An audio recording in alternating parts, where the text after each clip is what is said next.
right now.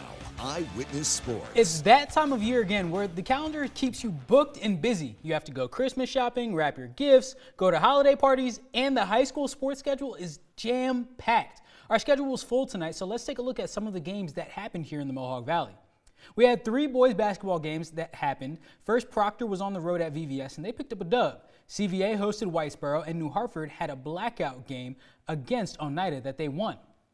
The girls' schedule was even more stacked. New Hartford girls were on the road at Oneida, Proctor hosted VVS, and Whitesboro hosted CVA, so the exact opposite of our boys' games. Add on top of that, Holland Patton at Adirondack, Sequoia Valley at Canastota, Morrisville Eaton at Mount Markham, Oriskany Westmoreland at West Canada Valley, and RFA at Fayetteville Manlius, and you have a night jam-packed with hoops.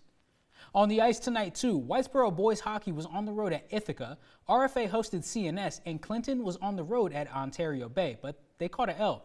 And for the girls tonight, Clinton lost to Skinny Atlas 7-1.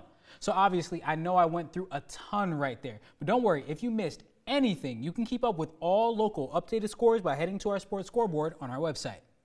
The Colgate Raiders women's basketball team is off to a 4-5 start to the season after they fell 55-41 to UAlbany. They're in the middle of a 5-game losing streak, though, after they started the season 4-0 in Shannon Bush's first season as head coach.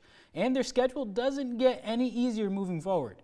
First, tomorrow, the Raiders are on the road, but they won't have to go too far because they're heading to Syracuse to face the Orange, who are 8-1. Then they head down to Binghamton to face the Bearcats. And to end 2025, they play in their first Patriot League game against Lafayette on New Year's Eve. This team that hasn't won in a month has 2 more games to tune up before they get going with Patriot League play. So Fran Brown promised some changes were coming in the offseason to the Syracuse football program, and he wasted no time fulfilling that promise. Vince Karras is now the new defensive coordinator for the Syracuse football team. Karras makes his way to Q's after spending the last 6 seasons at Toledo, where he led one of the nation's top-ranked defenses in 2025. His hiring comes after Elijah Robinson wasn't retained by the Orange following the 2025 season, where Syracuse ranked near the bottom of all of college football in total points allowed.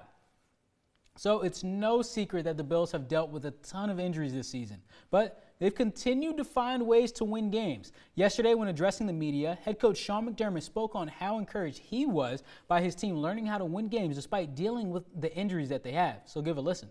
Yeah, I think it's an important thread of our team. We've always been a tough football team, tough organization, something we take a lot of pride in. And in order to play well down the stretch, and handling some of the situations and managing those things that you mentioned, is you got to have toughness, and that's an important piece of playing good football. The AFC East is on the line on Sunday. The Bills, they're going to have to beat the Patriots to even keep in stride with the AFC leaders. But we'll check back in when they head back to practice tomorrow. But for now, that's all I've got for Eyewitness Sports tonight. Coming up next, the Political Minute.